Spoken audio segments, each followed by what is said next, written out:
Mi mtoto masikini, haijalishi kipato changu cha chini, ndo kwanza napambana.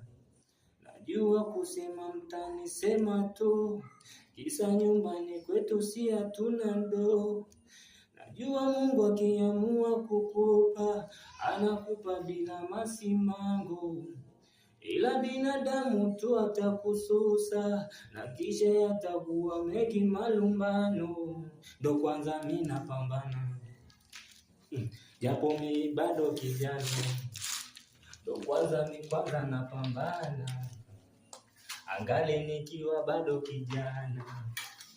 Hizi kazi zangu kuna wengine wanadharau, kuna wengine wananiona minyang'au, ila kipato changu nashukuru angalau, ndo kimeniweka mjini, acha kudharau.